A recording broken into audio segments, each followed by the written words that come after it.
Why is there so much drama behind the CLIA waiver? I don't know, but we about to get into some things, so stay tuned. Hey, business besties, your girl is back with another video, and I am sorry, I'm gonna just disclaimer this. Y'all gotta excuse me for this angle. I literally was about to work on something. I just came back in from dropping off my packages. If y'all watched the other video, I don't even know if I'm gonna post those yet. They may come after this video because I feel like this is more of importance, so I'm gonna post this one in real time today, like later on, once I can kind of sit down and get it edited and get it out there. But y'all gotta excuse this angle because I just came back into the office, phone in hand, and baby, I was and got a notification from one of the business besties over here on YouTube, my girl Jacqueline. So Jacqueline asks, no CLIA waiver needed for phlebotomy, correct?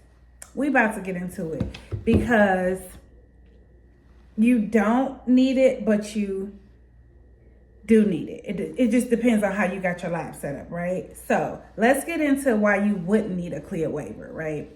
So for me, I already have my CLIA waiver. I wanted to have that out the way because I do point of care testing, and we'll get into some point of care testing, not all.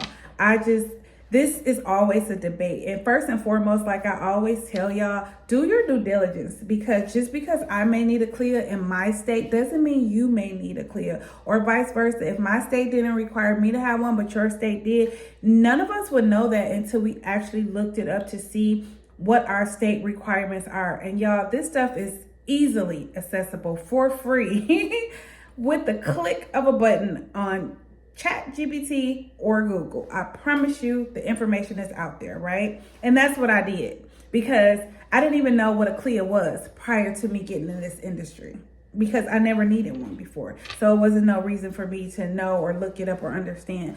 But once I decided to get in this business, I knew that was something that I was seeing across the internet, and I needed to look it up. Regardless of what anybody was saying about it, I needed to look it up.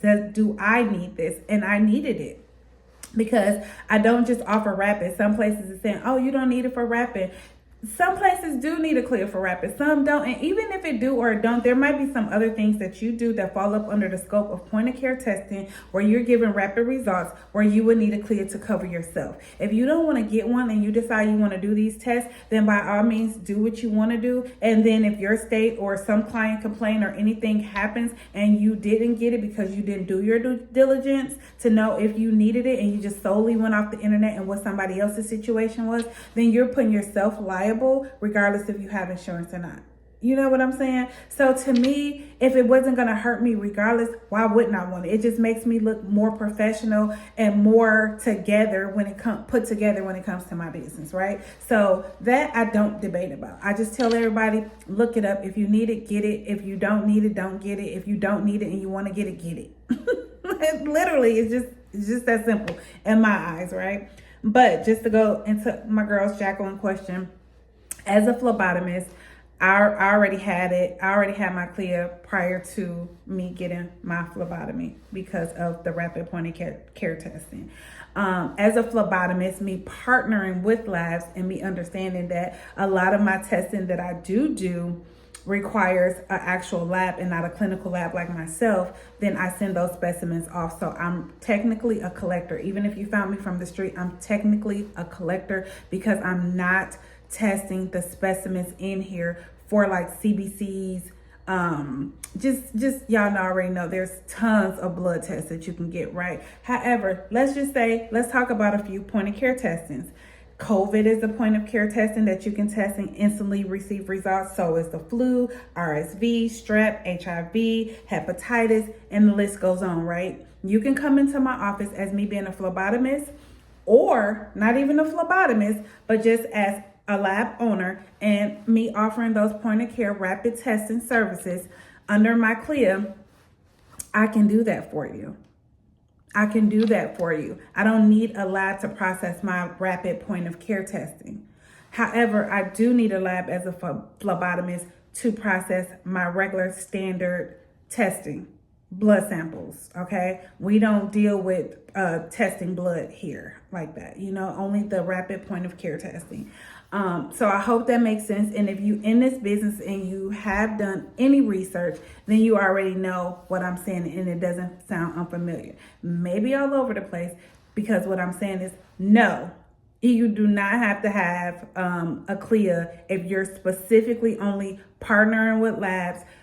You're collecting the blood tubes and you're sending those specimens off to be tested by a lab. You do not need a CLIA for that.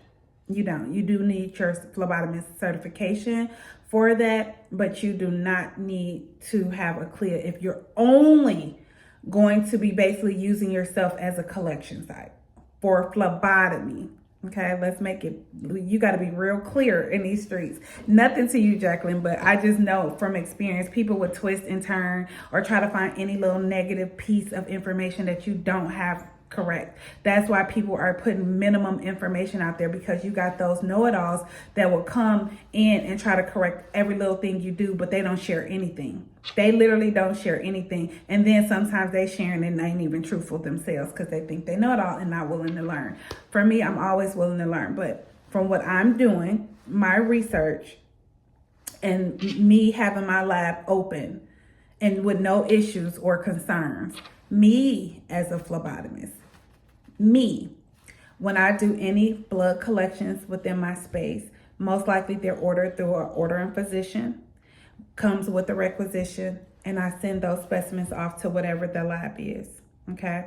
I don't need a CLIA for that. However, if someone walked into my office, whether I'm a phlebotomist or not, and I decided I wanted to offer COVID testing, if I wanted to offer, which I do, pregnancy tests, RSV, hepatitis, any of those things that will, any of those panels that test, you got to use correct verbiage, rapid testing that can give instant results. I do need my CLIA here in the state of Georgia to offer that. Okay, so I hope this video helped you kind of understand. I do got some more videos coming out, y'all. This one is going to go out today because I don't think she can probably wait on the answer for this. I hope she did her own due diligence and found out what she needs to find. This is me trying to get clarification as much as possible without going into too much debt and detail with examples. Yes and no. You do and you don't need a CLIA. You decipher after doing your research in your state and what services you want to offer, what if you need a CLIA. I am in the state of Georgia. I needed a CLIA for those point of care testing and rapid results. And as a phlebotomist doing my blood work, I did not need a CLIA because all my specimens go directly to a lab. That's it. That's all. Like I said, I do have more videos dropping because I've been getting a few questions. I'm not saying I'm going to make a video for every time I get a question, but some that I feel like others may need an explanation for, I'll make a video. Other than that, girl, I'll be in the comments with y'all. I'll be in the comments with y'all chopping it up. Okay, so that's it. That's the end of the video. If you haven't already, make sure you like, share, comment, subscribe. It don't cost you a thing. I promise you, it's free. It costs you nothing to support, okay?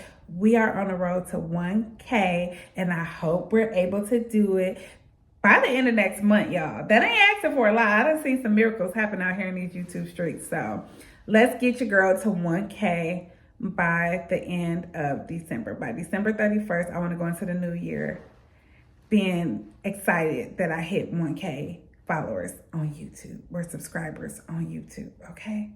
That's it. Can that be my Christmas gift? Everybody just like, share, comment, follow, get the engagement up. More engagement. YouTube will push the algorithm, push these videos out, and we can help more people. I'm helping y'all. Let's help more. That's the goal here. That's it. That's all. Y'all know I talk too much.